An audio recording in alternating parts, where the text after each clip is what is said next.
గారిని కేటీఆర్ గారిని బీఆర్ఎస్ పార్టీని ఇష్టారీతిన నోటికొచ్చినట్లు ఓ పద్ధతి లేకుండా దిగజారుడు భాషతోటి మాట్లాడడం అనేది సరైన పద్ధతి కాదు అనే విషయాన్ని నేను బండి సంజయ్కి తెలియజేస్తున్నాను.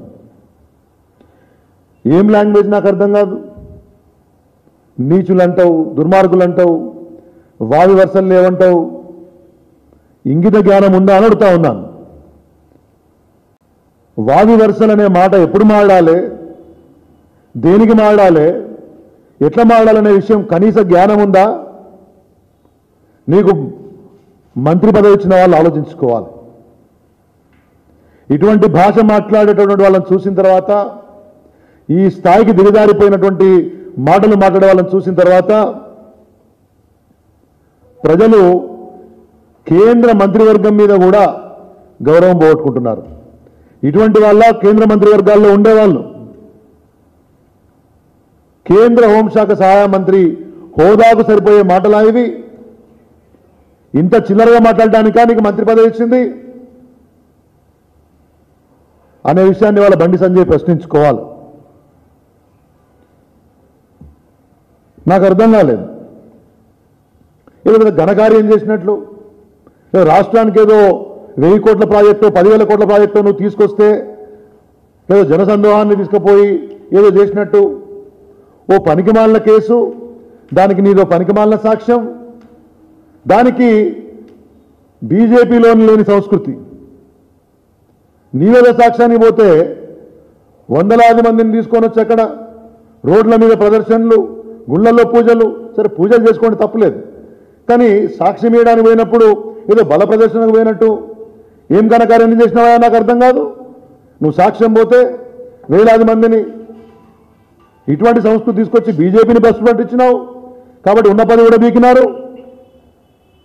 ఇవాళ ఏదో ఒక మంత్రి పదవి వస్తే దాన్ని రాష్ట్రం కోసం వినియోగించేది పోయి కరీంనగర్ పార్లమెంటు వాళ్ళు ఏదో నరేంద్ర మోడీ ముఖం చూసి రామ మందిరం ఆ ఉద్యోగంలో ఓట్లేస్తే మళ్ళీ మంత్రి పదవి తెచ్చుకొని ఏదో రాష్ట్రానికి 4 మంచి పనులు చేసేది పోయి పొద్దున్న లేస్తే నీ మాటల్లో ద్వేషం, నీ మాటల్లో ఒకలాంటి శత్రుభావన కేసీఆర్ గారి మీద కానీ కేటీఆర్ గారి మీద కానీ.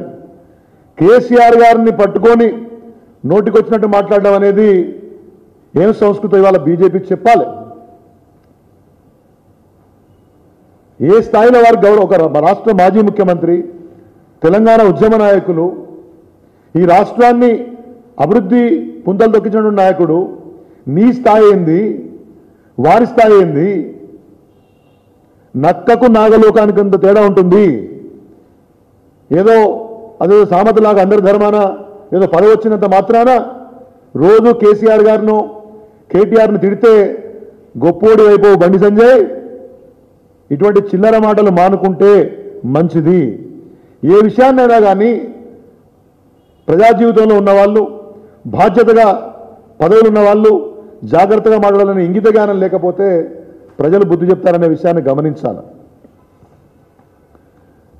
ఇవాళ నేను అడుగుతా ఉన్నాను, అసలు కేంద్ర హోంశాఖ సహాయ మంత్రిగా నీ బాధ్యతలు ఏంటో నీకు తెలుసా? ఎన్నడైనా పార్లమెంట్లో 4 మాటలు మాట్లాడినావా తెలంగాణ రాష్ట్రం గురించి, నీ శాఖ గురించి? 4 మాటలు నీకు వచ్చిన భాషలనే, ఆ తత్తర భాషలో తుత్తర భాషలో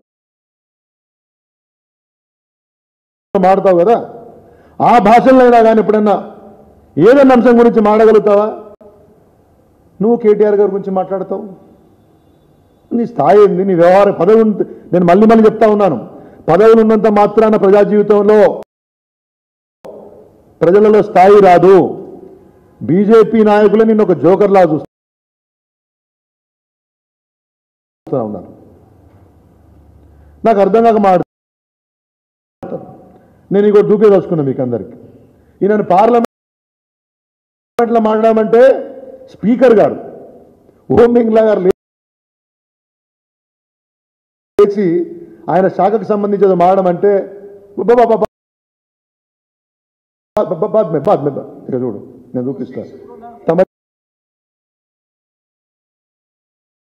బతుకు ఇది. ఐటమ్ నెంబర్ 6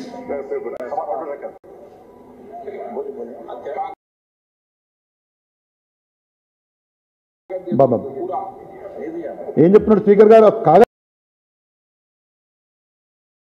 ఏదో ఉస్కు కాగితం ఇవ్వండి, సంజాయించండి. తమరి వ్యవహారం ఇది.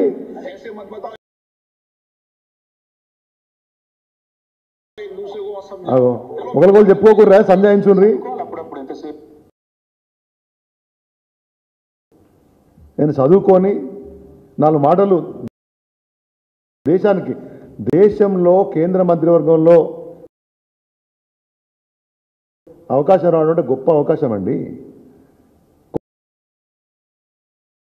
కొన్ని లక్షల మంది బీజేపీ కార్యకర్తల శ్రమాస్వేదంతో మీకు ఆ పదవులు వస్తే, పార్టీని భ్రష్టు పట్టిస్తే ఉన్న పదవి కూడా మీకు ఇస్తున్నారు. పార్లమెంట్లో మాడే అవకాశం ఎంతమందికి వస్తుంది? మంత్రికి అవకాశం వస్తే తుత్తర భాష మాట్లాడుతుంది. నీ వచ్చి అంతర్జాతీయంగా తెలంగాణ రాష్ట్రానికి పేరు తెచ్చినటువంటి కొన్ని వందల కంపెనీలను, కొన్ని లక్షల కోట్ల పెట్టుబడులు తెలంగాణకు తీసుకొచ్చినటువంటి ఒక నాయకుడి మీద, కేటీఆర్ గారి మీద నువ్వేదో నీచుండని అసలు చెప్పడానికి కూడా నాకు మంచిగా అనిపిస్తలేదు. ఏదో డార్క్ సీక్రెట్లు నేను బయట పెడతా, మరేదో చెప్తా, నీ బొంద పెడతావు. పెట్టు. ఏం పెడతావు? ఏం డార్క్ సీక్రెట్స్ ఉన్నాయి? మాడుకుందామా? మరి ఎవరు డార్క్ సీక్రెట్ ఏందో? కరీంనగర్లో పోయి నీ కార్యకర్తలను అడుగుదామా నీ చరిత్ర ఏందో? అసలు నిన్ను బీజేపీ అధ్యక్ష పదవి నుంచి ఎందుకు దించారో మాడుకుందామా? చర్చ చేద్దామా? ఊరకే నోటికొచ్చినట్టు మాట్లాడి ప్రజల్లో పల్సన కావద్దు. వాళ్ళు ఏదో ప్రభుత్వం కేసు పెట్టినారు, నీవేదో ఆరోపణలు చేస్తున్నావు. పద్ధతిగా చేయి, మేము వద్దనమా? ఇన్వెస్టిగేషన్ నడుస్తుంది కదా, సాక్షులు పిలుస్తున్నారు, నిన్ను పిలిచినారు కదా. జాగ్రత్తగా మాట్లాడి నీ పని చేసుకుని నువ్వు పోనీ. ఇంకేదా నిర్మాణమైనటువంటి విమర్శ ఉంటే చేయి, కానీ నీచులు, దుర్మార్గులు ఎట్లా పడితే అట్లా మాట్లాడడము, దానికి కేటీఆర్ గారు నిన్న చెప్పారు, ఇది పద్ధతైన వ్యవహారం కాదు. నీ దగ్గర ఈ ఫోన్ ట్యాపింగ్ సంబంధించి ఇసుమంతైన ఆధారం ఉంటే బయట పెట్టు, లేకపోతే లీగల్ నోటీస్ పంపిస్తానంటే పంపి బెదిరిస్తున్నా. కొద్దిగా బుద్ధి జ్ఞానం ఉండాలి, బెదిరించడానికి కాదు. ఎవరి హక్కులు వాళ్ళకు ఉంటాయి, ఎవరి గౌరవాన్ని వాళ్ళు కాపాడుకునేటువంటి ఒక హక్కు ఉంటుంది. ప్రజా జీవితంలో ఒక మాజీ మంత్రికి, ఒక ఎమ్మెల్యేను పట్టుకొని ఒక కేంద్ర మంత్రిగా ఇష్టారీతన మాట్లాడితే సహించాలనా? పొద్దున్న లేస్తే అరెస్ట్ చేయండి. నీ జాగిరా లేకపోతే రేవంత్ రెడ్డి జాగిరా అంటే ఎట్లా పడితే అట్లా అరెస్ట్ చేస్తారా? ఒకటి ఏంటంటే, ఒక విషయం అర్థం చేసుకోవాలి. ఇవాళ రాష్ట్రంలో బీజేపీని కాంగ్రెస్ పార్టీకి బి టీమ్గా తయారు చేసినారు. నీలాంటి వాళ్ళు చేపట్టి నీవేమో రేవంత్ రెడ్డికి అధికార ప్రతినిధిగా మారినావు. ఇది ప్రజలు అర్థం చేసుకోవట్లేదా? ఏం భాష మాడుతున్నారు మీరు? ఇటువంటి చిల్లర మాటలకు బ్రాండ్ అంబాసిడర్ తయారైతే ప్రజలు సరైన సమయంలో బుద్ధి చెప్తారు. ఈ విషయాన్ని గుర్తుపెట్టుకోవాలి. ఏదో సిబిఐని చెప్పండి, మేము అరెస్ట్ చేసేవాళ్ళం. సిబిఐ నీ జేబు సంస్థనా? ఈడీ మీద ఏమన్నా జేబు సంస్థనా? అంటే సిబిఐకి ఇయ్యంగానే ఏం విచారణ లేకుండా అరెస్ట్ చేస్తారా? ఎందుకు అరెస్ట్ చేస్తారంటే నాకు అర్థం కాదు. ఏముందని అరెస్ట్ చేస్తారు నాకు అర్థం కాదు. విచారణ చేస్తున్నావు కదా, కేంద్ర ప్రభుత్వం నీ దగ్గరనే ఉంది కదా. ఇవాళ ఈ ప్రభుత్వం చేస్తున్నటువంటి అక్రమాలు కనబడతలేవా? కమిషన్ల ప్రభుత్వం కనబడతలేదా అంటున్నా. నువ్వు అక్కడ అధికార పక్షంలో ఉన్నా, ఇక్కడ ఉంది ప్రతిపక్షంలా. ఇక్కడ మాట్లాడనే సోయి లేదా? ఈ రాష్ట్రం అభివృద్ధి పట్ల సోయి లేదు, ఈ ప్రభుత్వం చేస్తున్నటువంటి యొక్క దుర్మార్గాల పట్ల సోయి లేదు, వాళ్ళ వైఫల్యాల పట్ల సోయి లేదు, ప్రజల సమస్యల పట్ల సోయి లేదు. రోజు బీఆర్ఎస్ పార్టీని కేసీఆర్ నిడితే ఇవాళ ఒక విషయం అర్థం కావాలి. నేను ఇంతకుముందు చూశాను ఆయన మాట్లాడుతూ ఉంటే ఏమని, ఈ విచారణ టైంపాస్ చేస్తున్నారు కాంగ్రెస్ వాళ్ళు, మరి ఎందుకు పోయినావు? డ్రామాలు ఆడుతున్నా అంటున్నావు, మరి నువ్వు డ్రామా వేసం వేసుకొని పోయినావు వాడికి. నేను పోయిందంటే డ్రామాలాగానే కనపడ్డది ప్రజలకు. మరి టైంపాస్ విచారణకు ఎందుకు పోయినావు? అంటే మెదడుకు నోటికి కనెక్షన్ లేదు, ఏది పడితే అది మాట్లాడాలి. అక్కడ విలేకరులు అడుగుతూ ఉండేవాళ్ళని, మరి కేంద్ర ప్రభుత్వం మీ దగ్గరనే ఉంది కదా సార్ అంటే అదంతా వేరు. మమతా బెనర్జీ అంటే కేసీఆర్ గారిని గుర్తుపట్టలేదట. ఎవడైనా మెడకాయ మీద తలకాయ మాట మాట్లాడండి, ఇది నాకు అర్థం కాదు. బుర్రల కింద గుర్జునోడు కేసీఆర్ అంటే మమతా బెనర్జీ గుర్తుపట్టలేదట. నువ్వేంది, నీ దుకాణం ఏంది, నీ కథ ఏంది? అసలు నిన్ను తెలంగాణ రాష్ట్రంలో కేంద్ర మంత్రి ఎవడన్నా గుర్తుపడతాడా? పోనీ కేంద్ర మంత్రి అంటే కూడా ఎవడన్నా అరే నేను కేంద్ర మంత్రి అయినా బ్రహ్మాండంగా మాట్లాడతాను అనుకుంటారా? నేను చూసిన తర్వాత మన నోరు ఇప్పుడే కంపేనా. 50 సంవత్సరాలు పైగా 5 దశాబ్దాల పైగా రాజకీయ అనుభవం ఉండి కేంద్ర మంత్రిగా పనిచేసి సుదీర్ఘకాలం ఎమ్మెల్యేగా, మంత్రిగా, డిప్యూటీ స్పీకర్గా, తెలంగాణ రాష్ట్ర ఉద్యమ నాయకునిగా, తెలంగాణ రాష్ట్ర సాధకునిగా 10 సంవత్సరాలు ముఖ్యమంత్రిగా ఉండి దేశంలో పేరు సంపాదించిన నాయకుడిని మమతా బెనర్జీ గుర్తుపట్టలేదట, ఇంకెవరు పరిచయం చేసినట్ట. ఏమన్నా కొద్దిగానైనా మాట్లాడేటప్పుడు మనం మాట్లాడితే జనం ఏమనుకుంటారు అంటే ఏమనుకుంటారు అనుకుంటే ఇట్లా మాట్లాడనుకోండి, అది వేరు. ఓ పద్ధతి లేకుండానే కదా మాట్లాడేది మీరు. కాబట్టి ఇటువంటి చిల్లర మాటలు బంద్ చేసుకుంటే మంచిది. నేను ఒకటే చెప్తా ఉన్నాను, ఇంకోటి ఏదో చెప్తున్నారు నిన్న, ఏదో సీక్రెట్ సంపాదన, ఇంకో సంపాదన నీ దగ్గరే ఉంటారు రాశాలు చెప్పరాదు. మరి నీ కొడుకు గురించి ఏమన్నా మాట్లాడితేనేమో ఏడు చెప్తాను. మొన్న నా కొడుకులా ఓ షర్ట్ వేసి కాస్ట్లీ షర్ట్ వేసుకున్నా. మేము ఎప్పుడు కూడా పదవులు ఉన్నా లేకుండా మాలాంటలో ఒక పద్ధతిగా మాట్లాడుతాం ప్రజా జీవితంలో. 15 ఏళ్ళు మేము కూడా రాజకీయంలో ఉన్నాం, కానీ ఎవరి గురించి అట్లా మాట్లాడాము. ఇవాళ నువ్వు కేటీఆర్ గారి గురించి, కేసీఆర్ గారి గురించి ఎట్లా పడితే అట్లా మాట్లాడుతున్నావు నేను చెప్తున్నా. నేను చూసిన సోషల్ మీడియాలో, నాకు తెలియదు, ₹1,50,000 షర్ట్ వేసుకున్నాడు ఆయన కొడుకు అని ఎవరు చెప్పాను. అది ఎంతవరకు నిజం నాకు తెలియదు. మరి కాస్ట్లీ షర్ట్ వేసుకుని నువ్వే చెప్పినావు, కాస్ట్లీ షర్ట్ వేసుకున్నాడని అందరు తిడుతున్నారు మా వాడిని. మరి నువ్వు మందిని ఎందుకు అంటున్నావు? నీకెడికలు వచ్చినాయి. మరి ఆస్తులు అమ్మి ఇంకేదో అమ్మి ఎన్నికల్లో పోటీ చేసినావని ఆయన చెప్పుకుంటానే నిన్న నేను ఎక్కడో. మరి ఇవాళ ఎడికలు వచ్చినాయి మీ దగ్గర ఆస్తులు? ఇవాళ బీజేపీలలో ఉన్న స్థాయిలో ఉన్న వాళ్ళు గతంలో ఎక్కడున్నారు, ఇవాళ వాళ్ళ యొక్క ఆస్తుల గురించి మరి మాట్లాడదామా? వాళ్ళకి ఎడికలు వచ్చినాయో మాట్లాడదామా? అరే నువ్వు వ్యక్తిగతంగా ఎందుకు మళ్ళీ దాంట్లోనే నేను వ్యక్తిగతంగా మాట్లాడాను. కొద్దిగా మెదడుకు నోటికి కనెక్షన్ ఉన్నట్టు మాట్లాడండి. ప్రజలు ఏమనుకుంటారు అనేటువంటి ఒక ఇంగిత జ్ఞానం పెట్టుకొని మాట్లాడండి. అంతేగాని ఇష్టారీతిగా మాట్లాడేది. మళ్ళీ ఇంకో విషయం, మేము హిందూ ధర్మ రక్షణ కోసం మాట్లాడుతున్నాను.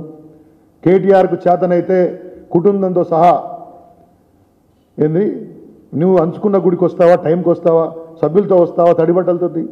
ఏం పిచ్చి మాటలే నాకు అర్థం కాదు. నీ పిచ్చి రాజకీయానికి ఇంకా మనమే తిట్టుకుంటున్నామంటే ఇంకా కుటుంబాలను తీసుకురావాలి. ఏమైనా బుద్ధిగానే ఉన్న మాటలు అంటే నాకు అర్థం కాదు. కుటుంబాలను ఎందుకు తీసుకొస్తారండి? రాజకీయం చేసేది మనం కదా, తెలుసుకుందాం కదా. సైద్ధాంతికంగానో ప్రజా జీవితంలో సమస్యల పట్ల నీ చిత్తశుద్ధి, నా చిత్తశుద్ధి, మీ కెపాసిటీ, మా కెపాసిటీ ప్రజల్లో తెలుసుకుందాం కదా. కుటుంబ సభ్యులను గుళ్ళకు రమ్మనుడు, ఈ తడిబట్టలతో ప్రమాణాలు, నీకు ఇంతకంటే ఏం రాదు.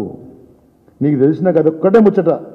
ఇక నువ్వు ఒక్కరిని హిందూ ధర్మరక్షణ చేస్తావు, మేము ఎవరైనా చేస్తలేము, మాకు తెలియదు. యాదాద్రి గుడి కట్టింది ఎవరండి? యాదగిరి గుట్ట నిర్మాణం చేసింది ఎవరు? భారతదేశంలోనే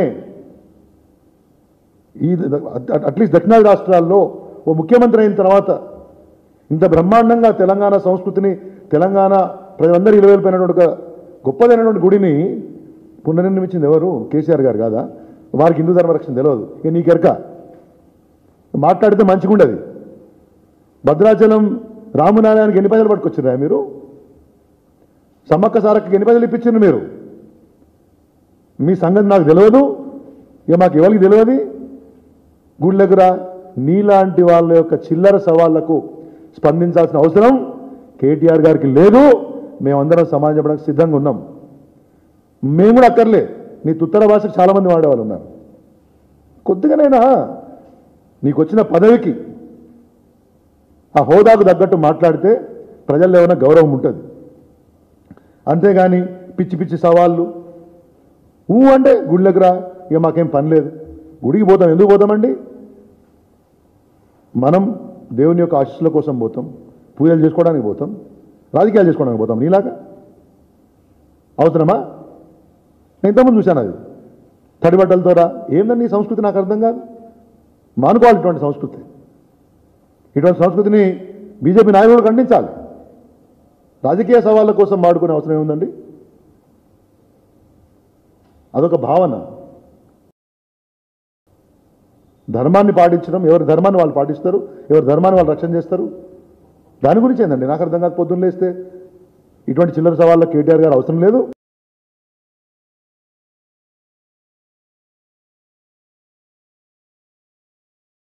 మేము చూసుకుంటాం.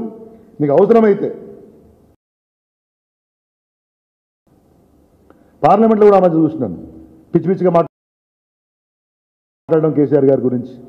ఆ మధ్య ఏదో ఈయన పిచ్చి మాటలు చెప్తే చాలా ఉన్నాయి. కేసీఆర్ గారికి ఏదో బీదర్లో ప్రింటింగ్ ప్రెస్ ఉందని మాట్లాడుతాడు. నవ్వుకున్నారు అందరు. దానికి ఏదో కేసు కూడా పెట్టినాం మేము. ఏమన్నా కొద్దిగానైనా